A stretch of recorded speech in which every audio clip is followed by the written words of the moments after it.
వరుస అరెస్టులతో వరుస వలసలతో వైఎస్ఆర్సీపీ సతమతమవుతూ ఉంది.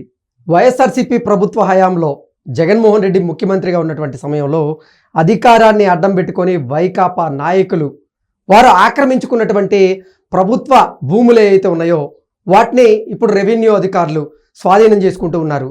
సజ్జల రామకృష్ణారెడ్డి ఆయన అక్రమంగా ఆక్రమించుకున్నటువంటి ఈ అటవీ భూములను రెవెన్యూ శాఖ అధికారులు స్వాధీనం చేసుకుంటూ వారికి నోటీసులు ఇచ్చినటువంటి నేపథ్యంలో అసలు ఇలా అధికారాన్ని అడ్డం పెట్టుకొని నిజంగా ప్రభుత్వ భూములను ఆక్రమించుకుంటున్న వారి మీద ఇప్పుడు ఆంధ్రప్రదేశ్ ప్రభుత్వం అయితే ఉక్కుపాదం మోపుతూ ఉంది. ఈ అంశంలో అసలు ఏం జరుగుతుంది, ఏం జరగబోతుంది అనేది మనం పూర్తి స్థాయిలో విశ్లేషణ చేసుకుందాం. ప్రస్తుతం మనతో పాటు ఉన్నారు ప్రముఖ రాజకీయ విశ్లేషకులు రాజేష్ అప్సాన్ గారు. సార్తో మాట్లాడదాం. సార్ నమస్తే. సార్ నమస్తే. గతంలో జగన్మోహన్ రెడ్డి అండదండలు చూసుకొని జగన్మోహన్ రెడ్డి ముఖ్యమంత్రిగా ఉన్న సమయంలో ప్రభుత్వ భూములను కబ్జా చేసిన వారికి ఇప్పుడు నిజంగా ఆంధ్రప్రదేశ్ ప్రభుత్వం అయితే చుక్కలు చూపిస్తూ ఉంది. వారు ఆక్రమించుకున్నటువంటి భూములను స్వాధీనం చేసుకుంటూ ఉన్నారు. వారి మీద చర్యలు తీసుకునేందుకు కూడా సిద్ధమవుతూ ఉన్నారు. ఏంటి సార్ అసలు ఎవరెవరి మీద చర్యలు తీసుకునేటువంటి అవకాశం ఉంది ఇప్పుడు కూటమి ప్రభుత్వం అంటే ఏం చెప్తారు?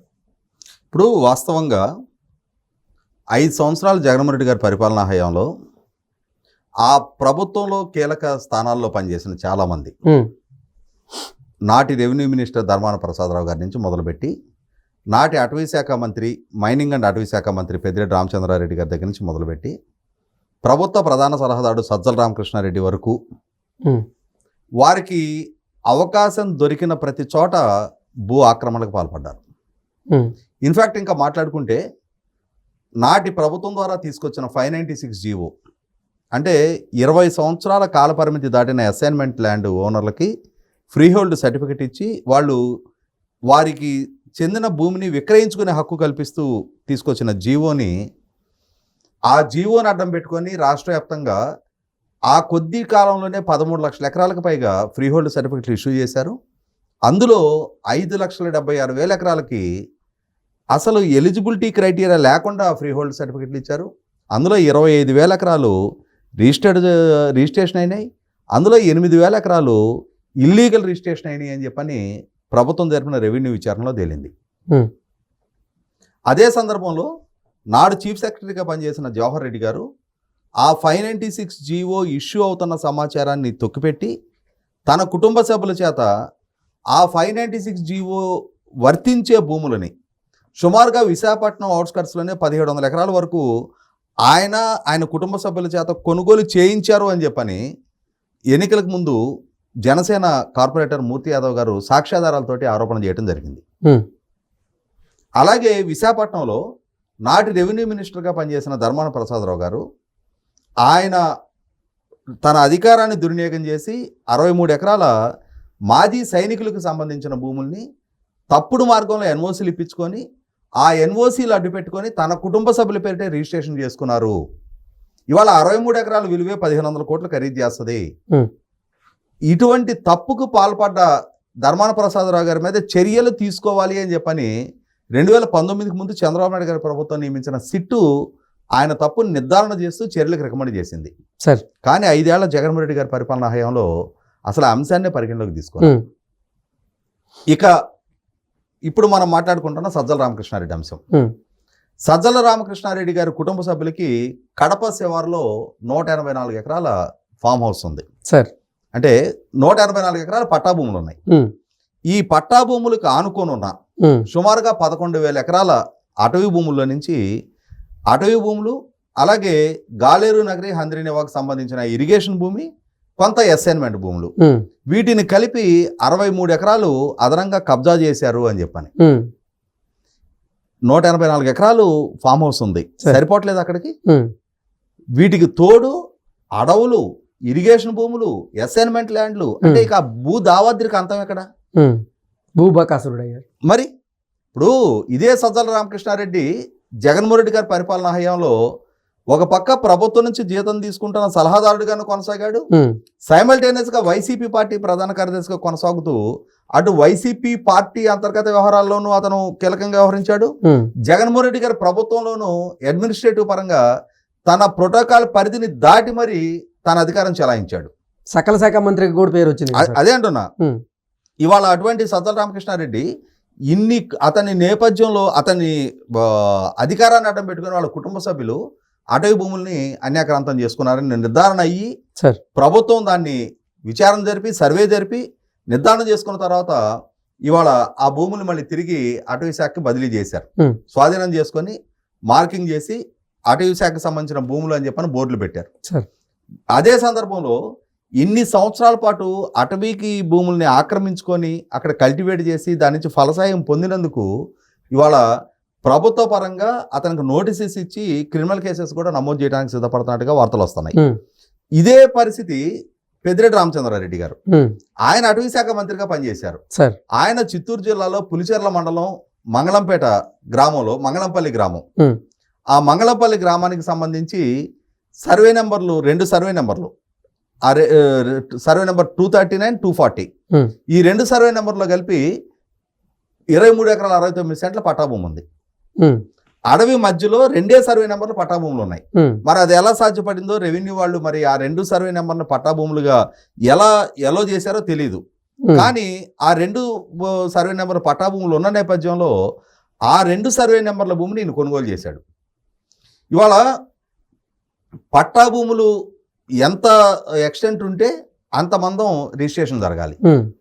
కానీ విచిత్రం ఏంటి అంటే 23 ఎకరాల 69 సెంట్లు మాత్రమే పట్టాభూమి ఉంటే దాన్ని సేల్ డీడ్ ఎగ్జిక్యూట్ చేసే టైంలో 45 ఎకరాలుగా నమోదు చేశారు. How is it possible? అంటే సర్వే నెంబర్ వ్యాకోచం చెందిందా? అయితే ఇక్కడ విచిత్రంగా ఏంటంటే వ్యాకోచం చెంది రిజిస్ట్రేషన్ అయిన సర్వే నెంబరు 10-1 అంగుల్లో ఎక్కేటప్పటికి ఇంకొంచెం వ్యాకోచం చెంది 77 ఎకరాలుగా నమోదు చేశారు.